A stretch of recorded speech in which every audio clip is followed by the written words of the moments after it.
Sir, India stack जैसे कि हम डायरेक्ट बेनिफिशियरी हैं इसके। यूपीआई, ई केवाईसी, आधार।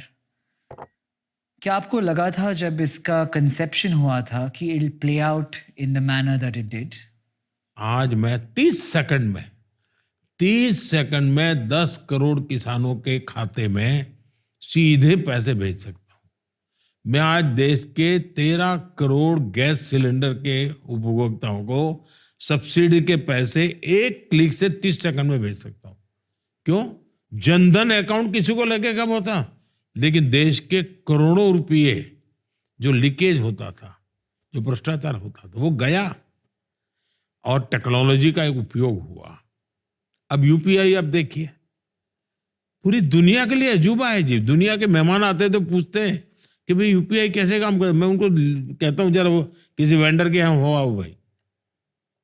फिनटेक की दुनिया में और टेक्नोलॉजी को डेमोक्रेटाइज कैसे किया जाता है, ये दुनिया के सामने भारत ने एक उदाहरण पेश किया है। आज देश के नौजवानों के जेब में एक मोबाइल फोन हो, उसे किसी चीज की जरूरत नहीं है। और मेरे देश के नौजवान याद रखेंगे कभी न कभी कि भाई एक ऐसी सरकार आई थी जो पूरी दुनिया मेरे जेब में थी, मेरे मोबाइल में थी। टेक्नोलॉजी ड्रिवन सेंचुरी है। देश ने सेपरेट इनोवेशन के लिए कमीशन बनाया है। मैंने इनोवेशन के लिए अलग फंड निकाला है। नौजवान रिस्क ले, उसको लगना चाहिए भाई भले मैं फैल जाऊंगा तो भी कोई, मैं भूखा नहीं मरूंगा, कोई है मेरी चिंता करेगा। मैं एक बार गया था ताइवान। तो मेरा मेरा स्वभाव एक स्टूडेंट का है। मेरे भीतर कोई चीज एक है क्वालिटी, तो मैं कह सकता हूँ विद्यार्थी मेरे अंदर जिंदा है।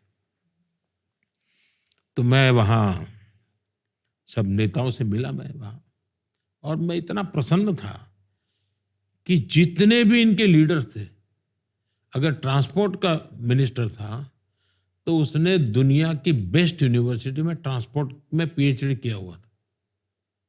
यानी जिस विषय का वो मिनिस्टर था, उस विषय का वो टॉप मोस्ट यूनिवर्सिटी का वो पीएचडी किया हुआ व्यक्ति था।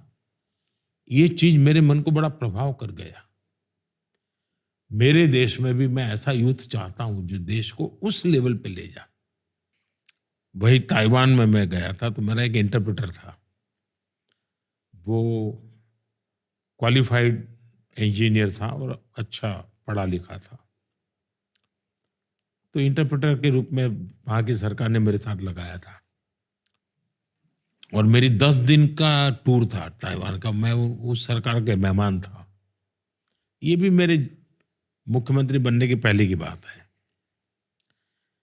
तो आखिर के दिनों में उसने मुझे पूछा कि साहब मैं एक बात पूछना चाहता हूं, अगर आप बुरा ना माने तो। नहीं, मैंने कहा भैया अपने इतने दिनों से साथ रह रहे, बुरा क्या माने, आप पूछिए ना। नहीं बोले आपको बुरा लग जाएगा। नहीं, वो टालता रहा। मैंने कहा ऐसा मत करो भाई, तुम्हारे मन में कुछ है, तुम पूछो। तो उसने मुझे पूछा कि साहब क्या अभी भी हिंदुस्तान में काला जादू चलता है? अभी भी हिंदुस्तान में सांप सपेरे होते हैं? अभी भी उस बेचारे के मन में हिंदुस्तान की ये छवि थी। इतने दिन में उसके साथ रहा, मैं टेक्नोलॉजी की चर्चा करता था, फिर भी उसके मन में ये था। मैंने उसको मजाक में लिया। मैंने कहा देखिए भाई, अब तो हमारे पूर्वज तो सांप वाप के साथ खेल खेलते थे, हम लोग नहीं खेल पाते, हम अब माउस के साथ खेलते हैं। और मैंने कहा मेरे देश का हर बच्चा माउस खेलता है। मैंने कहा मेरे देश की ताकत उस माउस में है। वो सांप सपेरे वाला हिंदुस्तान अलग था। एक चीज है जो सभी लोग मानते हैं कि इंडिया का जो परसेप्शन है, ये एंटरप्रेन्योरशिप में भी कॉमन है, कि मार्केटिंग एक कंपनी बनाने का बहुत बड़ा हिस्सा होती है। आपने इंडिया का परसेप्शन आउटसाइड ऑफ इंडिया बहुत बदला है। क्या आप इसके बारे में कुछ टिप्स दे सकते हैं जो एक एंटरप्रेन्योर सीख सके? पहली बात यह है कि ये क्लेम करना कि मैंने बदला है, वो सही नहीं है। मेरा मत यह रहा है कि दुनिया में जो भी व्यक्ति जाता है वो सरकार जिसको भेजती है वो राजदूत है, ये जाते हैं वो राष्ट्रदूत है। अगर हम इनको ऑन बोर्ड लेंगे तो हमारी ताकत अनेक गुना बढ़ जाएगी। तो आपने देखा होगा हमने जो नीति आयोग बनाया है, उसकी जो शुरुआती जो हमारे ऑब्जेक्टिव्स है, उसमें एक ऑब्जेक्टिव ये है कि विश्व भर में फैले हुए भारतीय समुदाय की सामर्थ्य को जोड़ना, लिखित है।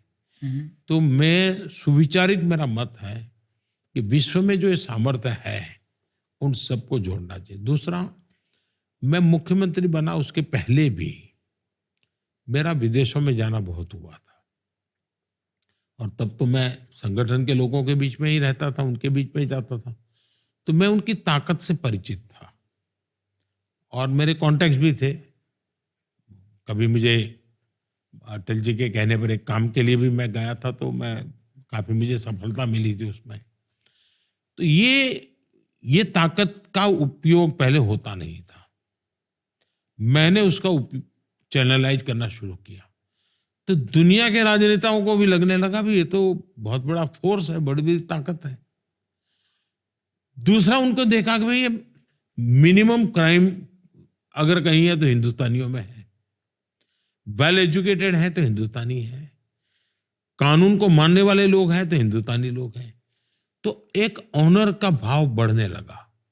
इन सबके क्यूमुलेटिव इफेक्ट जो हुआ है, उसके कारण आज देश का प्रोफाइल बढ़ता चला जा रहा है।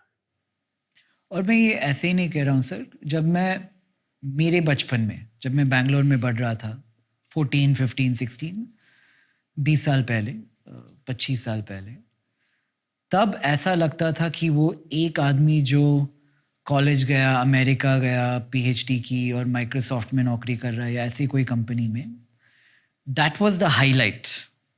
उससे बढ़कर हम लोगों के लिए कुछ नहीं था। बट मैं ये कह सकता हूँ कि आज मैं जब मिलता हूँ 18 साल के लड़कों से, वो भी नहीं है। ये लोग इंडिया में बिल्ड करने की बात कर रहे हैं, ये लोग बाहर जाके कॉलेज की बात बहुत कम कर रहे हैं तब से कंपैरिजन में। तो this is a big change, और ये मैंने देखा है।